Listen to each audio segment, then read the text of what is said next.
ایک بزرگ گزرے حضرت ابو سعید عبداللہ ان کا نام ہے، بغداد میں پڑھتے تھے، اور خوش قسمتی یہ ہے کہ حضور غوث پاک کے کلاس فیلو تھے، حضور غوث پاک کے ساتھ پڑھتے تھے۔ حضرت عبداللہ فرماتے ہیں کہ میں بھی پڑھتا تھا تو ایک بڑا لائق سٹوڈنٹ تھا، اس کا نام تھا ابن سقا، وہ بھی پڑھتا تھا۔ فرماتے ہیں بغداد میں شور ہوا کہ ایک محمد غوث نام کے بزرگ آئے ہیں بغداد۔ ان کی کرامت یہ ہے کہ وہ 1 منٹ کے لیے موجود ہوتے ہیں اور اگلے منٹ وہ غائب بھی ہو جاتے ہیں۔ فرماتے ہیں شوق پیدا ہوا، میں حضرت غوث اعظم شیخ عبد القادر جیلانی اور ابن سقا ہم تینوں نکلے بابا جی سے ملنے، اور یہ آج سے 1000 سال پہلے کی روایت ہے۔ کہتے ہیں ہم سبق بھی پڑھا کرتے تھے اور کا دیدار بھی کرا کرتے تھے، ہم دیدار بھی کرتے تھے اللہ کے ولی، دونوں کام کرتے۔ فرماتے ہیں ہم دونوں جب تینوں نکلے نا تو ابن سقا رستے میں کہنے لگا بڑا ولی بنا پھرتا ہے معاذ اللہ، ایسا سوال کروں گا اسے جواب ہی کوئی نہیں آئے گا۔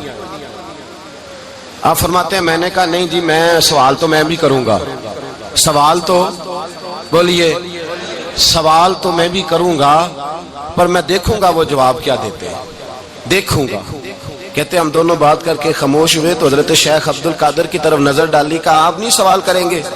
تو غوث اعظم فرمانے لگے میں سوال نہیں کروں گا، بس رب کے بندے کا دیدار کروں گا، بس اللہ کے بندے کا دیدار کروں گا۔ اور فرماتے ہیں کہ ہم پہنچے بابا جی کے کمرے میں، گئے تو بابا جی موجود تھے، ہم جا کے بیٹھے تو بابا جی غائب ہو گئے۔ تھوڑی دیر گزری تو آئے، سلام کے بعد پہلے لفظ پتہ ان کے کیا تھے؟ کہنے لگے ابن سقا تو کیا کہتا تھا ایسا سوال کروں گا جواب نہیں آئے گا؟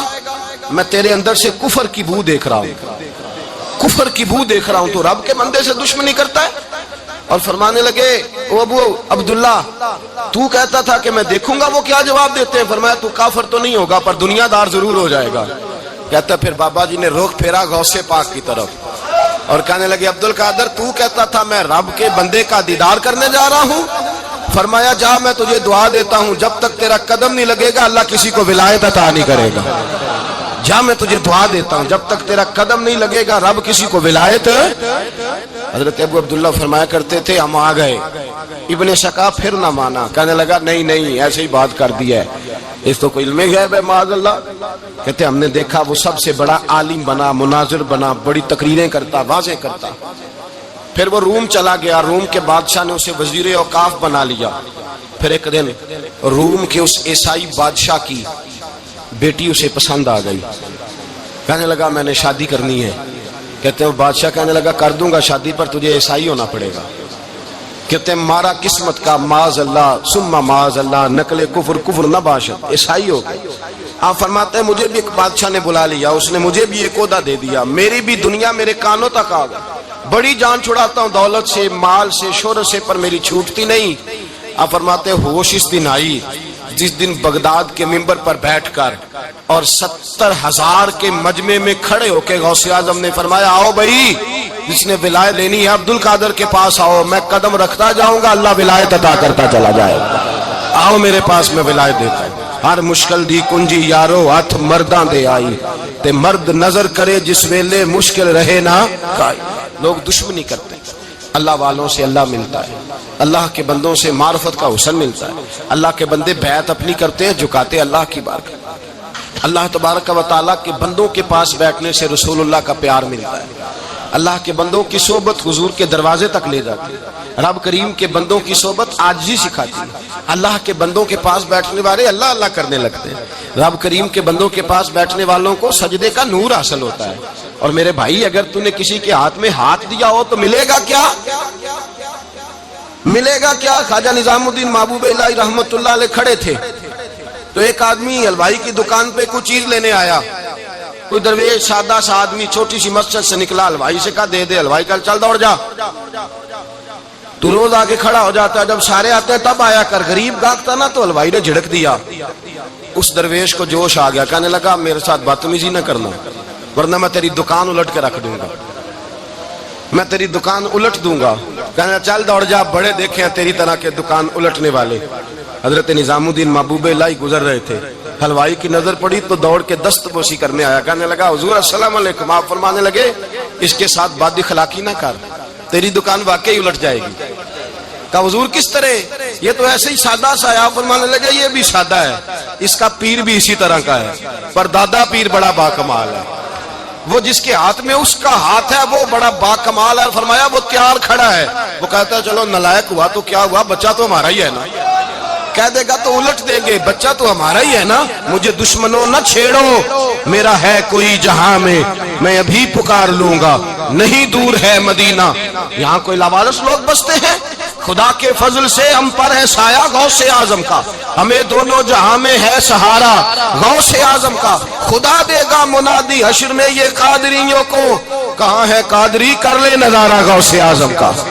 اور اس سے مراد ہر پیار کرنے والا ہے، صرف سلسلے میں آنے والا نہیں، ہر پیار کرنے والا قادر۔ بھائی سمجھ لیں، یاد رکھیں، اس بات کو پرکھیں، اللہ والوں کی صحبت تو انسان کو کمال کر دیتی ہے، وہ تو نواز دیتی ہے، وہ تو نور۔ ایک بات اور ہے، کچھ لوگ کہتے ہیں کتنی فرما برداری کرنی چاہیے پیر کی؟ میں نے کہا وہ روحانی طبیب ہوتا ہے، ایک ڈاکٹر سے دوائی لے کے بندہ ایک ڈاکٹر سے دوائی لے تو پھر ساتھ اگلی دکان پہ بھی چلے جانا چاہیے، کیوں جی؟ کی پتہ کتھوں رام آ جائے، ایک سے دوائی لی پھر ساتھ ہی اگلی دکان پہ، پھر اس سے اللہ جانے کہیں سے شفا مل جائے، کدھر سے شفا مل جائے۔ اور بھئی ایسے نہیں ہوتا، دوائی تو ایک حکیم سے کھائے گا، ایک ڈاکٹر کی کھائے گا، جو پرہیز بتائے گا وہ پرہیز، اگر طبیعت ٹھیک نہیں ہوگی تو دوبارہ جائے گا، وہ کہے گا میں نے تیری دوائی بھی بدل دیا، تیری پرہیز بھی بدل دی ہے، اور ایک وقت آئے گا کہ انشاءاللہ شفا۔ حضرت علی بن ہیتی حضور غوث اعظم کے خلیفہ تھے، ان کے مرید تھے علی بن جوسکی نام تھا۔ حضرت غوث اعظم رضی اللہ تعالیٰ عنہ اپنے خلیفے سے ملنے آئے تو آگے سے ان کے بھی اپنے مرید کو کہا کہ چل پیر صاحب کے قدم دبا۔ وہ غوث اعظم کے قدموں میں بیٹھنے کی بجائے اپنے پیر کے قدموں میں بیٹھ گئے، دبانے لگے، ڈانٹا، کہنے لگے تیرا دماغ ٹھیک ہے، چل حضور غوث اعظم کے قدم دبا۔ وہ پھر اٹھے، گھوم کے پھر ان کے پیروں میں بیٹھ گئے۔ تو حضرت علی بن ہیتی نے جلال کیا، فرمانے لگے تجھے خیال نہیں آتا میں تو اب تجھے غوث پاک کے سپرد کرنے والا ہوں، تیری زیادہ تکمیل ہو جائے۔ جب یہ بات کہی تو حضرت علی بن جوس کی روح پڑے، چیخے مار کے روئے، وہ روئے تو غوث پاک بھی روئے، اور فرمانے لگے علی بن ہیتی اسے مجھے نہ دے، یہ جس پستان سے دودھ پینے کا عادی ہو گیا اب اسے کسی اور جگہ مزہ نہیں آئے گا، اسے یہی رہنے دے، یہی رہنے دے۔ بڑا اعتراض ہے لوگوں کو بہشتی دروازے پر، بہشتی دروازہ کہتے ہیں جنت اتنی اونچی تھی نیچے کیسے آ گئی؟ میں نے کہا تم نے پڑھا نہیں نا قرآن و حدیث، جنت بڑی اونچی تھی پر میرے نبی نے فرمایا میں نے ماں کے قدموں کے نیچے لا کے رکھ دیا۔ تم نے پڑھی نہیں نا، اصل میں پڑھی نہیں، تمہیں کیا پتا کبھی کسی چیز پہ اعتراض۔ ہم تھوڑا کہہ رہے ہیں کہ جو بہشتی دروازے سے گزر گیا، ایک فضیلت ہی ہے نا جی، ایک ہر مسجد جنت ہے کہ نہیں؟ بولے حضور نے فرمایا جنت کی کیاریوں کے پاس سے گزرو تو کچھ کھا لیا کرو، جب ہر مسجد جنت ہے تو بابا فرید کی مسجد جنت کیوں نہیں ہو سکتی؟ عجیب چکر ہے۔ اور بندے بھی کہتے ہیں وہ جی فلانا گیا تھا تو کہتا میں جنتی ہوں، بھائی کس نے کہا؟ بلکہ ایک بڑی اعلیٰ حضرت کے ایک مرید ہوئے مولانا حشمت علی خان صاحب، حضرت مولانا حشمت علی خان صاحب رحمۃ اللہ تعالیٰ علیہ نا پاک پتن سے واپس آ رہے تھے تو بس کی چھت پہ بیٹھے تھے، کہتے ہیں رستے میں نا ایک دو بندہ آ گیا جس کو تنقید کی عادت تھی اللہ والوں کی، مجھے کہنے لگا مولوی کہاں سے آ رہے ہو؟ میں نے کہا پاک پتن شریف سے، پاک پتن سے۔ کہنے لگا میرے کپڑے سونگنے لگا، کہنے لگا بہشتی دروازہ گزرے ہو؟ میں نے کہا گزرا ہوں۔ تو کہنے لگا پھر جنت کی خوشبو نہیں آ رہی؟ نبی پاک نے تو فرمایا تھا کہ 500 سال جنتی دور ہوگا تو اس کی خوشبو آئے گی، تم سے نہیں آ رہی۔ مولانا بڑے حاضر دماغ تھے، کہنے لگے ایک حدیث پڑھی ہے ذرا دوسری بھی پڑھ لینی تھی۔ نبی پاک نے فرمایا جہنمی کو جنت کی خوشبو کوئی نہیں آئے گی، ایک ہی پڑھی ہے تو نے، اگلی بھی پڑھ لینی تھی۔ کہتے ہیں وہ بندہ کہنے لگا روکو بس مجھے نیچے اتار دو، یہ تو کوئی تگڑا بندہ ہی جواب دینے والا آ گیا، ایک ہی پڑھی ہے حدیث تو نے، سی اگلی نہیں پڑھی۔ شیخ کی خدمت نواز دیتی ہے۔ اور پھر ایک اور بات، میرے حضرت صاحب تو حد کرتے ہیں، ایک جملے میں سمو دیتے ہیں سمندر۔ کسی نے کہا حضرت جی ساری زندگی بندہ کسی کی خدمت کرتا رہے اللہ کا بندہ سمجھ کے، وہ اندر سے جل ہی نکل آئے تو پھر تو آپ فرمانے لگے ہم نے بندے کی خدمت نہیں کی، اللہ کے بندے کی ہے، تو اجر کس نے دینا ہے؟ بولے اول تو ایسا ہوتا نہیں، اول تو ایسا طلب پیدا کریں۔ آج لوگوں میں طلب نہیں، کہتے ہیں بڑیاں جگہ تے گیا ملیا کچھ نہیں، میں کہتے رہتے طلب نہیں پائی، طلب ہو تو کھانے کا مزہ۔ اعلیٰ حضرت فاضل بریلوی کا پیر خانہ مارا شریف، وہاں کے ایک بزرگ تھے آل محمد ان کا نام تھا، ان کے پاس ایک بندہ آ گیا پڑھا لکھا بڑا سیانہ، کہنے لگا بابا میں نے بڑی خانقاہیں بڑے آستانے دیکھے، پیر کوئی نہیں ملا۔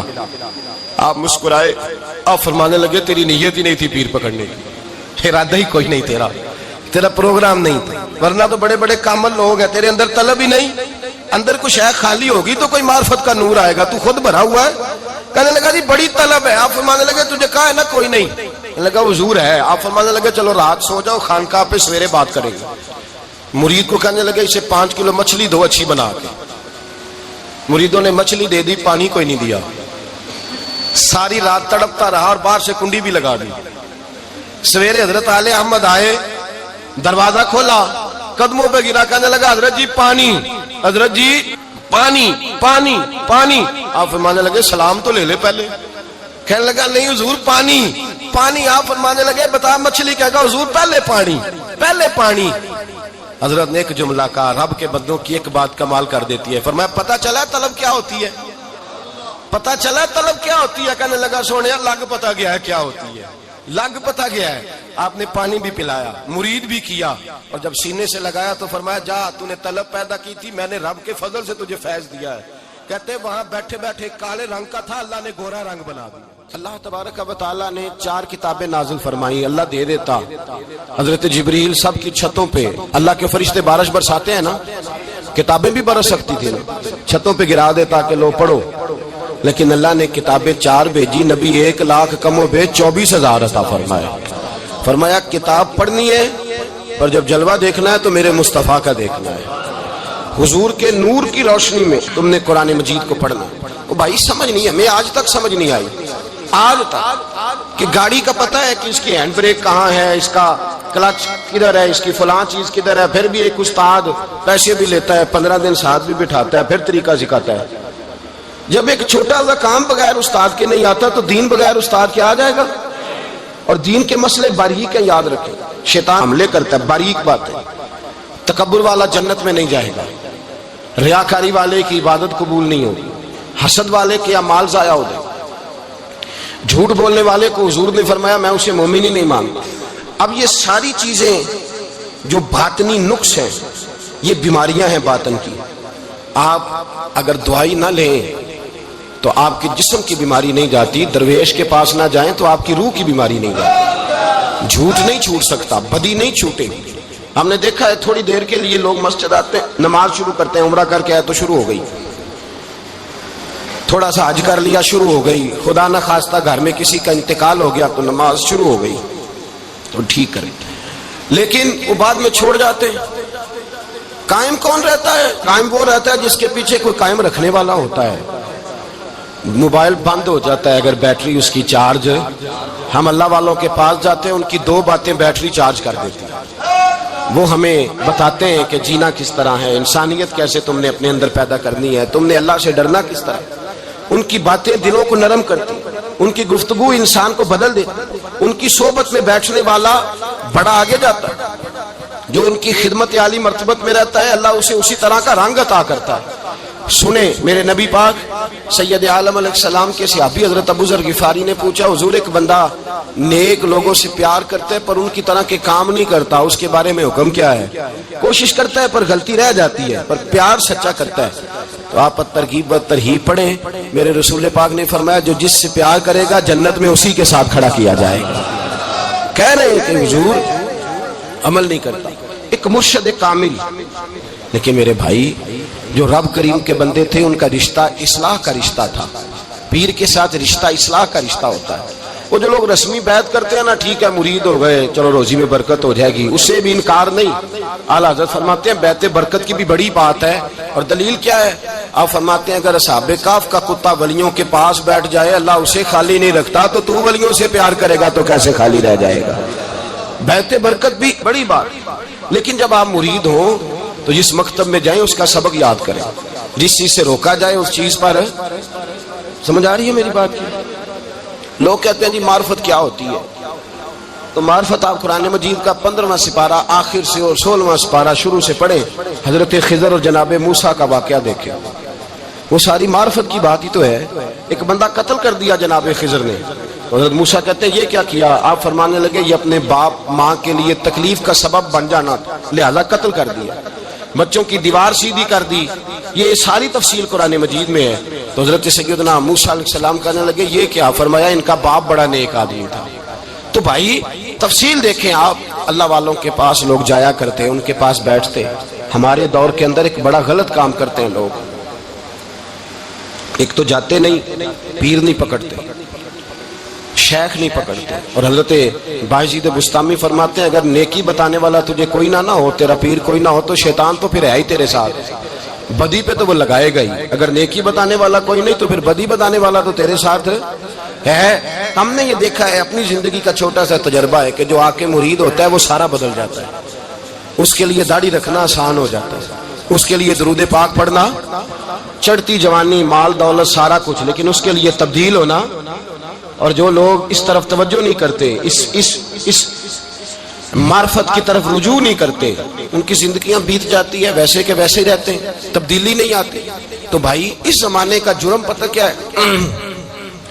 ایک تو لوگ اللہ والوں کے پاس جاتے نہیں، یہ بڑی زیادتی اپنے ساتھ کرتے، اور دوسرا دشمنی کرنے لگے ہیں، معاذ اللہ دشمنی کرتے، کہتے جی وہ صوفیاء نے تباہی کر دی، معاذ اللہ بابوں نے تو دین بگاڑ دیا، یہ دشمنی کرتے۔